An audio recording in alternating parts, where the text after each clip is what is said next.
Olá, amigos da Revolução Industrial Brasileira, tudo bom com vocês? Aqui Fausto Oliveira começando mais um Desenve Notícias, nessa segunda-feira, 24 de maio.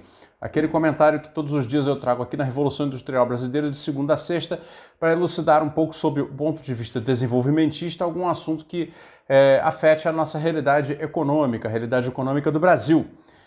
Ontem, até peço desculpas, eu não apareci aqui pelo YouTube com o programa de domingo da RIB, Brasil Razões para Acreditar. Estava me sentindo um pouco mal, acabei não gravando, mas enfim, já estou melhor, voltei à ativa hoje e aí estou com Desenve Notícias, domingo próximo, então volta ao Brasil, Razões para Acreditar. Se você é fã do programa, pode esperar, ele volta domingo que vem. Mas vamos então ao assunto de hoje. Saiu uma entrevista grande do ministro Paulo Guedes na Folha de São Paulo, que está aberta no link do UOL, e por isso você vai poder lê-la aqui abaixo, em que ele fala uma porção de coisas. Lógico, faz a defesa da sua gestão, sem dúvida nenhuma, e aponta que caminhos ele pretende seguir. E, claro, tenta animar o pessoal do mercado, né? Na definição que apareceu aí de que ele é um animador de mercado, ele de fato tenta animar o pessoal do mercado com as promessas que interessam ao mercado, né? E é muito interessante ver como ele desenvolveu uma certa habilidade política e retórica, tenta, com essas suas novas habilidades, convencer a sociedade de que a agenda que ele está levando adiante é do interesse da sociedade. Eu vou fazer um comentário tanto dessa entrevista quanto de uma outra notícia que saiu, que mostra um pouco da realidade contrastante relativamente àquilo que o Paulo Guedes coloca como sendo a realidade em que ele vive, do ponto de vista que ele vê as coisas do Brasil.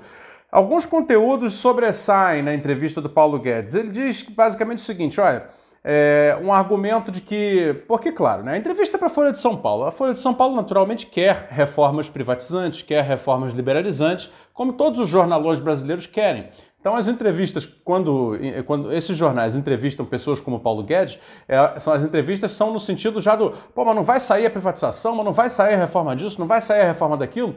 E, em geral, o político, o ministro de plantão, acaba tendo que, né, apresentar justificativas de por que não sai. E o Paulo Guedes, e por isso eu digo que ele desenvolveu uma habilidade política e retórica interessante, ele diz o seguinte, não, nós agora que vem a eleição para 2022 é que nós vamos partir para o ataque e fazer reformas. Ou seja, aquela velha disjuntiva de que não, dá uma freada na reforma para reeleger e depois você vem com tudo em cima da maldade, né, na sociedade, restringindo mais, tirando mais dinheiro, contraindo gasto, contraindo investimento, né, porque você já se reelegeu. Então ele diz, a habilidade dele está no seguinte, é dizer que ele quer deslocar isso para antes da eleição. Segundo Paulo Guedes, a sociedade estaria madura para perceber a importância das reformas, perceber a importância dessas mudanças privatistas que melhorariam o ambiente de negócios no Brasil, etc. Então ele diz o seguinte, nós passamos os 2 primeiros anos, ou 3, né, controlando despesas e jogando na defensiva. Agora vem a eleição, vamos para o ataque. E aí é muito curioso, porque esse cara, o Paulo Guedes, conseguiu fazer uma grande salada russa. E é difícil para nós que fazemos comentários a respeito dessas questões e tomamos posição, desfazer a salada russa do Paulo Guedes. Quando ele diz partir para o ataque, ele começa a mencionar uma série de programas que ele diz que quer fazer de cunho de transferências sociais, ou seja, transferências sociais de renda, dinheiro para a sociedade, através de conta-gotas e mediado por condicionalidades que não são lá as mais desenvolvimentistas, digamos assim. São transferências de renda pontuais para adoçar a boca, né, de pessoas. Acontece que no Brasil a sociedade acabou se acostumando muito com apenas a migalha. E aí a perspectiva de voltar a ganhar uma migalha pode realmente trazer um benefício no sentido de que ele pode estar certo nessa estratégia. Ele diz aqui que vai ter o Bolsa Família melhorado, que é um bônus de inclusão produtiva somado a um bônus de incentivo à qualificação. Seriam dinheiros que o governo daria para as empresas ajudarem a dar chance para jovens com vagas de emprego, e a empresa teria que entrar com uma parte, teria que entrar com um valor igual no pagamento desse jovem.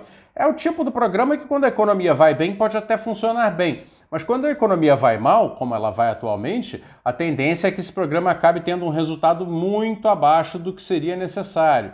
Mas o interessante é o seguinte, é que em troca disto, ele promete partir para o ataque, aí sim, naquilo que é a sua agenda tradicional. Ou seja, Banco Central Independente, que ele fez a lista aqui das coisas que ele supostamente já realizou com a nova Câmara dos Deputados e o novo Senado, onde o governo tem maioria. Aí ele vem com Banco Central Independente, novo marco fiscal, marco de saneamento, gás natural, privatização do Correio, privatização da Eletrobras, lei das startups, lei de falências, etc.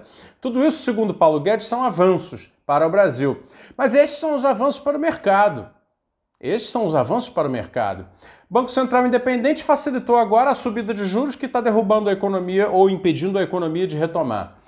O novo marco fiscal, lá de novo, já não tem nada, assim, já é mais um botão da gargantilha que foi apertado na garganta do Brasil, está asfixiando, né, o Brasil. O marco do saneamento tem aquela perspectiva de chamar investimentos privados para investimento em obras de saneamento, mas que, claro, por estar totalmente, né, demarcado dentro de uma perspectiva de mercado, de privatização dos serviços de saneamento, tratamento de água e esgoto, ele naturalmente atrairá capitais para onde aquilo tem perspectiva de dar lucro, né? Então nunca vai ser suficiente para universalizar o saneamento.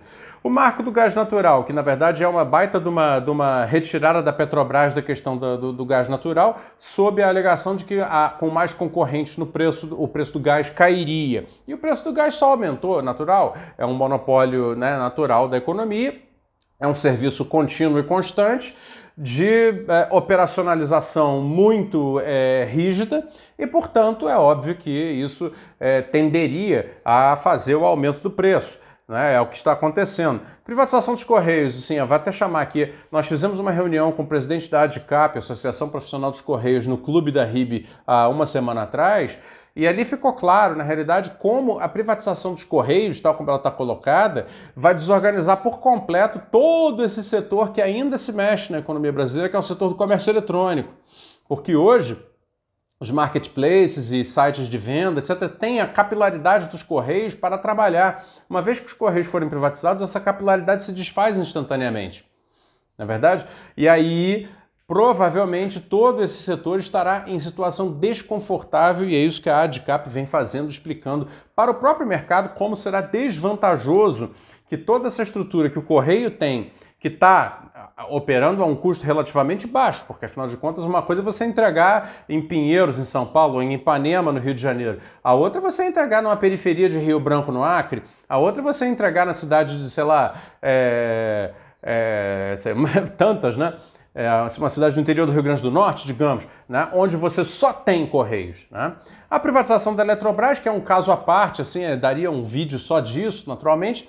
A lei das startups, que aí sim pode ter alguma coisa interessante, mas sempre priorizando, caso, e eu não acho que seja o caso, né, as startups do Brasil, em detrimento das parcerias internacionais, que são apenas fundos internacionais vindo para fazer as empresas daqui, né, investirem e levarem as tecnologias, levarem os lucros. Na verdade, então essa é a agenda do Paulo Guedes. E quando ele fala que essa agenda faz o Brasil se recuperar em V, ele está tergiversando, porque a recuperação meio V, meio já caindo que o Brasil teve durante a pandemia de 2020, da qual ele se vangloria pessoalmente, foi uma recuperação que aplica e respondeu, né, a métodos aplicados que são contrários à agenda do Paulo Guedes.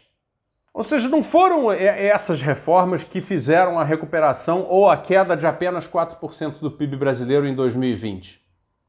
O que fez o PIB brasileiro cair não mais do que 4% em 2020 foi exatamente aquilo que o Paulo Guedes não assume que faz, mas faz, e quando tem que assumir para tirar vantagem, coloca uma roupagem diferente para dizer que é política liberal.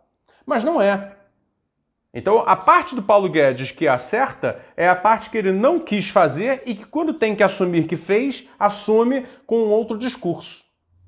E aí diz que vai continuar, como, por exemplo, com esses benefícios aí de emprego de jovens e tal, né?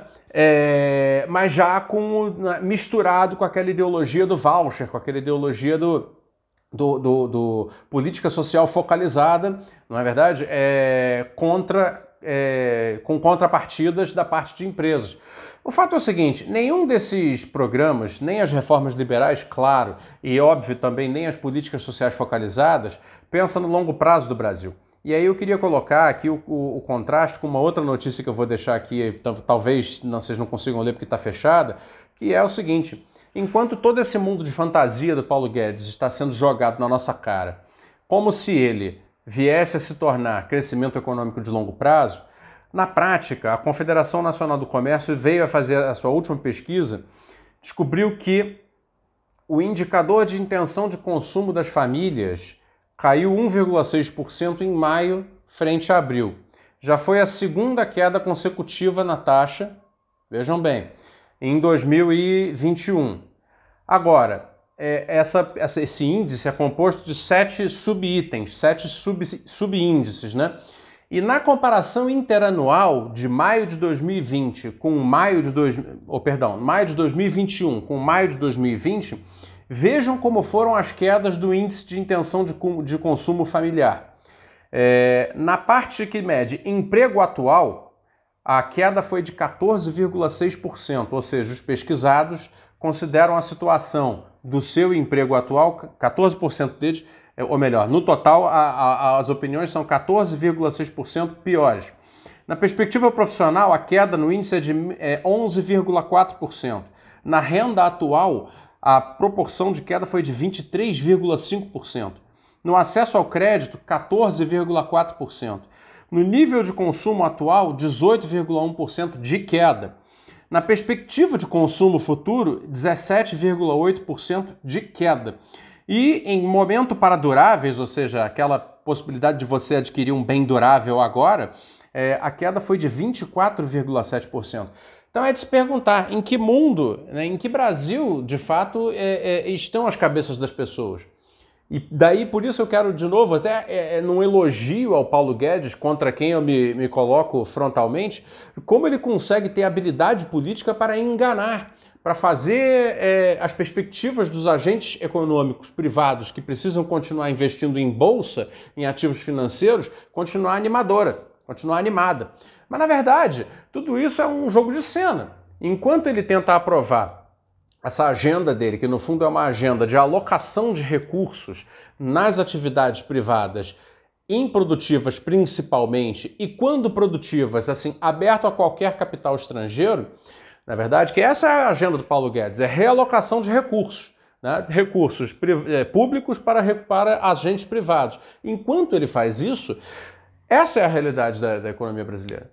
A realidade da economia brasileira é de uma perspectiva ruim, perspectiva de retração, perspectiva de contração, perspectiva de diminuição de possibilidade de consumo, de renda, perspectivas ruins de crescimento, perspectivas ruins de emprego. Ou seja, é preciso a gente começar a separar um pouco o joio do trigo e desfazer a salada russa do Paulo Guedes, por quê?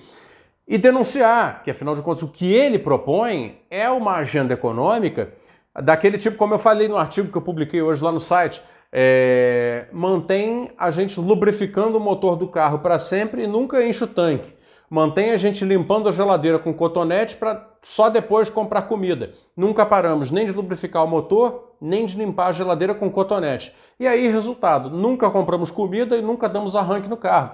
Ou seja, esta agenda está condenando o Brasil à estagnação. E essa é a realidade da economia brasileira. Ao contrário do restante do mundo, que já entendeu que só realmente ligando o motor, só realmente comprando a comida e botando na geladeira, vocês me perdoem as metáforas aí um pouco, talvez, rasas demais, é que as economias vão se recuperar.